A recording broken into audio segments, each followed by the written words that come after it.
नमस्कार, मी सुनील. आपण पाहतात आवाज इंडिया मराठी. आता एक नजर टाकूया महत्त्वाच्या घडामोडींवर.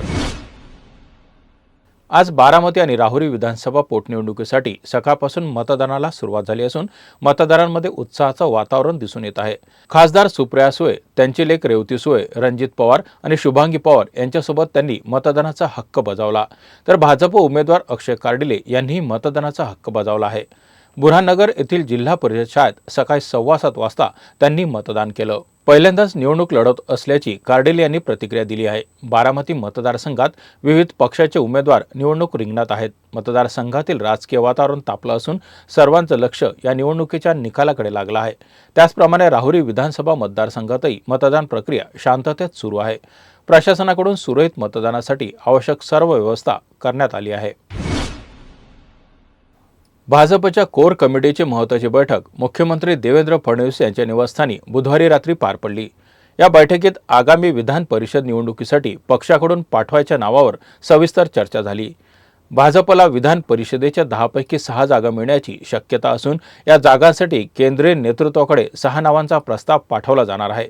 यावेळी पक्षातील जुन्या कार्यकर्त्यांना संधी देण्यावर भर दिला जात असल्याचं सांगितलं जात आहे. विधान परिषदेच्या पोटनिवडणुकीसाठी प्रज्ञा सातव यांच्या नावावर जवळपास शिक्कामोर्तब झाल्याची चर्चा आहे. तर उर्वरित जागांसाठी अनेक नावावर विचार सुरू आहे. त्यात रणजितसिंह निंबाळकर, संजय काका पाटील, अर्चना पाटील, चाकूरकर, माधवी नाईक, राम सातपुते, राजेश पांडे, संजय भेंडे, संदीप जोशी, दयाशंकर तिवारी आणि प्रज्ञा सातव यांची नावाची चर्चा होत आहे. नावांची निवड करताना जाती आणि प्रादेशिक समतोल राखण्यावरही विशेष लक्ष दिले जात असल्याचं बैठकीत स्पष्ट झालं आहे. महाराष्ट्र राज्य सहकारी बँक घोटाळ्याशी संबंधित कथित आर्थिक गैरव्यवहार प्रकरणात आमदार रोहित पवार यांना मोठा दिलासा मिळाला आहे. मुंबई पोलिसांच्या आर्थिक गुन्हे शाखेनं या प्रकरणातील मूळ गुन्ह्याचा तपास बंद करण्याचा अहवाल सादर केला होता, जो विशेष सत्र न्यायालयाने स्वीकारला आहे. या पार्श्वभूमीवर रोहित पवार यांनी आपल्याविरुद्ध सुरू असलेली कारवाई रद्द करण्याची मागणी केली होती. विशेष सत्र न्यायालयाने रोहित पवार यांच्यासह सहआरोपी राजेंद्र इंगवले आणि इतर 5 जणांचे अर्ज मान्य करत त्यांना दोषमुक्त केलं आहे. या निर्णयामुळे या प्रकरणातील महत्त्वाच्या टप्प्याला पूर्णविराम मिळाल्याचं मानलं जात आहे.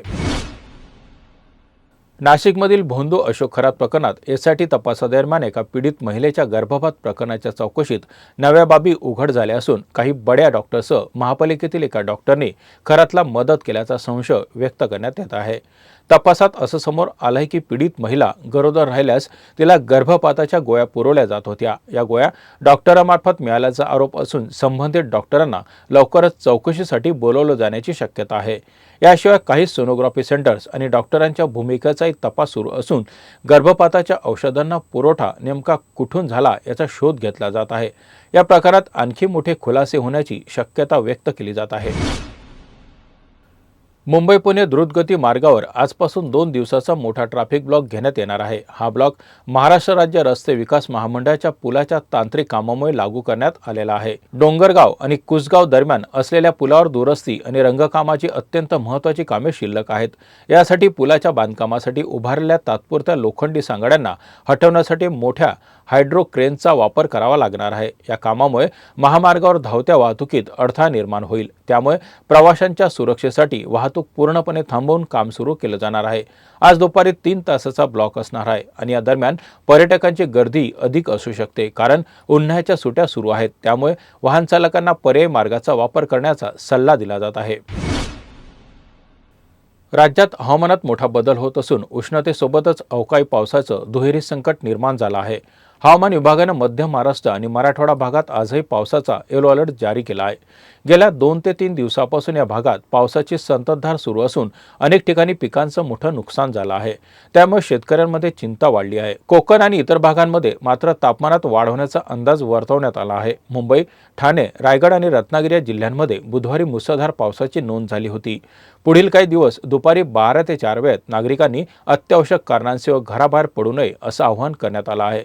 सोलापूर, सांगली, सातारा, सिंधुदुर्ग, पुणे, धाराशिव, कोल्हापूर, लातूर आणि नांदेड या भागांमध्ये विजांच्या कडकडाटासह पावसाचा अंदाज व्यक्त करण्यात आला आहे. तसेच पुढील 4 दिवस दक्षिण मध्य महाराष्ट्र, विदर्भ आणि मराठवाड्यातील काही जिल्ह्यांमध्ये वादळी वाऱ्यासह गारपीट होण्याची शक्यता हवामान विभागाने वर्तवली आहे. होर्मुझ खाडीमध्ये इराण आणि अमेरिका यांच्या संघर्षामुळे तणाव वाढला आहे. इराणच्या IRGCने 2 मोठी जहाजे जप्त केली आहेत. त्यात एक जहाज भारताच्या दिशेने जात होतं. या घटनेमुळे भारताच्या सुरक्षा आणि समुद्री व्यापारासंबंधी चिंता निर्माण झाली आहे.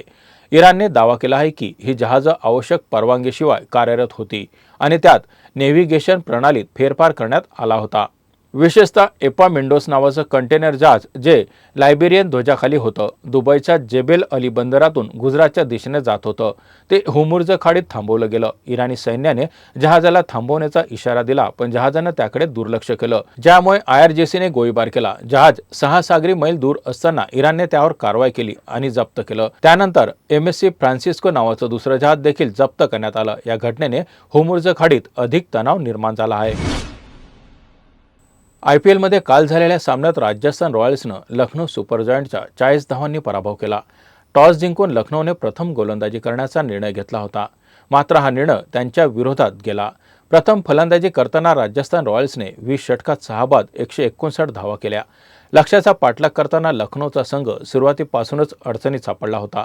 फक्त मिशेल मार्सनं 55 धावांची लढाऊ खेळी केली, मात्र त्याला इतर फलंदाजांची साथ मिळाली नाही. परिणामी लखनौचा डाव 119 धावांवर संपुष्टात आला. राजस्थानकडून रवींद्र जडेजानं फलंदाजीत 43 धावांचं महत्त्वपूर्ण योगदान दिलं, तसंच गोलंदाजीतही प्रभावी कामगिरी केली. या विजयासह राजस्थान रॉयल्सनं हंगामातील 5वा विजय नोंदवत 10 गुणांसह गुणतालिकेत दुसऱ्या स्थानावर झेप घेतली आहे. या बातमीपत्रात इथेच थांबत आहोत. पाहत रहा आवाज इंडिया मराठी.